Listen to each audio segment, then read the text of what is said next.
Armenian refugees, people expect comeback in Karabakh in days. Numerous from the area's Armenian populace have become outcasts, as recently uprooted Azeris plan to return home. Long stretches of shelling couldn't constrain Irina Safaryan's folks from their dugout in the southern Karabakh town of Hadrut. Just when Azerbaijan's officers arrived at the settlement's edges did the Armenian family consent to run. We expected to return to our homes in 3 or 4 days, most extreme 7 days, Safaryan says. They abandoned the family photograph collections.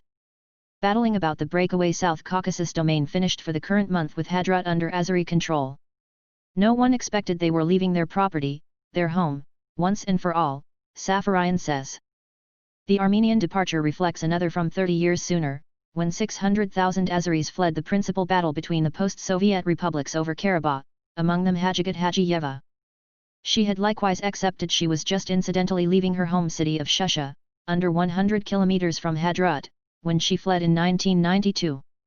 At the point when we left Shusha we were figuring things would quiet down and we would restore, Hajiyeva says.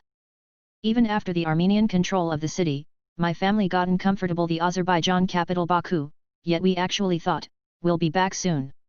It never occurred. The Azeri triumph over Armenia in the 6-week battle over Karabakh has transformed a huge number of Armenian inhabitants into evacuees. For a previous influx of Azeri ousts from Karabakh, the catch of the region flags the finish of a considerable delay to return home. Safaryan, 28, says she was important for a war age. Both she and her sister were brought into the world in the underground dugout where her mom spent a significant part of the 1988–1994 clash over the uneven region. When it was finished, the vast majority of the Azeri populace had been constrained out of Karabakh, and the Armenian triumph over the zone they call Artsakh was woven into the tales she heard as a youngster.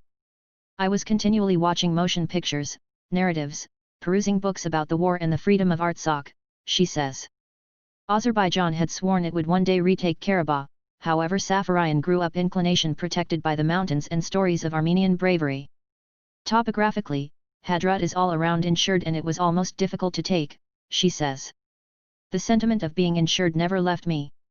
In any event, during this most recent war, I was 100% certain our officers would effectively win. The 1990s battle over Karabakh was an acceleration of patriot feelings that had been held within proper limits by many years of Soviet control. Armenians and Azeris had been living respectively, however there was no trust, Safaryan says. We had neighbors, perhaps we had companions, however it wasn't trustful concurrence.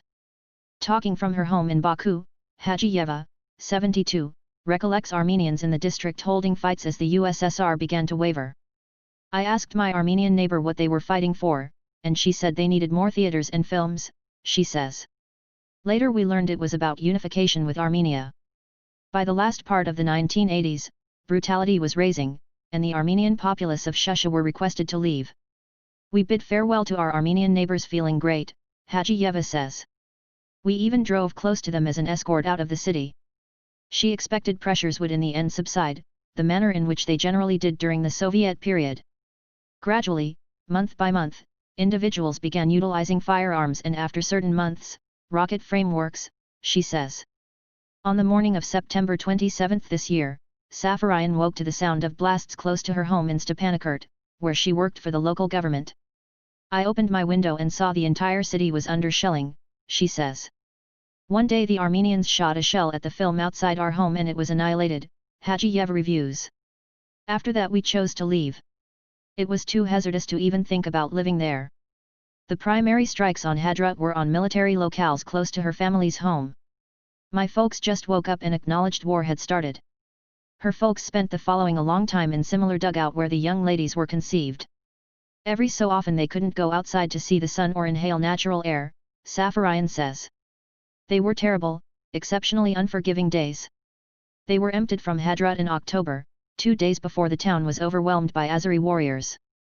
A development in military spending fueled by oil abundance, remembering for Turkish and Israeli robot innovation, served to definitively turn the contention in support of Azerbaijan. The entire road where we grew up and played, it was scorched by Azeris, she guarantees. They don't left anything from my youth. Individuals who came from that point disclosed to us they copied everything. A few young men she had grown up playing with were among the in excess of 1,170 warriors that Karabakh's Armenian government says have been executed. Safaryan's folks are presently remaining with her grandparents in Yerevan. They are simply existing, she says. We are attempting to sort out what we will do. After 1994, the predicament of the Azeris who were uprooted from Karabakh in the primary war turned into a public reason in Azerbaijan, yet the feeling of being afloat never blurred, Hajiyeva says. A few people were stating, "Why have you left your city?" She reviews. They were somewhat accusing us. We felt ourselves offended, embarrassed, timid that we had been driven away from our city. Her grandson, Suleiman, 25, was brought into the world after the family fled, yet grew up hearing accounts of their life in Shusha. He has followed the destiny of the family home utilizing satellite guides and recordings from the city posted on the web. The house has endured the occupation, he says. I have consistently followed a few Armenians from Shusha via web-based media to perceive what's going on in my city.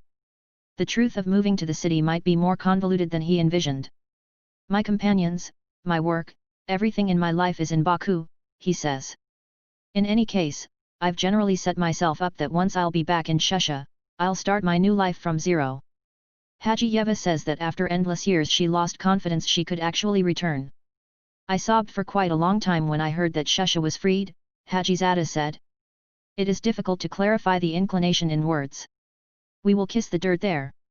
Over the outskirt in Armenia, outcasts, for example, Safaryan have begun their own significant delay to return home. I have an inclination that I'm no one now, Safaryan says. All that I was living and battling for, making arrangements for large undertakings in Hadrut and each town and city in Artsakh, and now there's nothing. Nothing to battle for, and nothing to live for.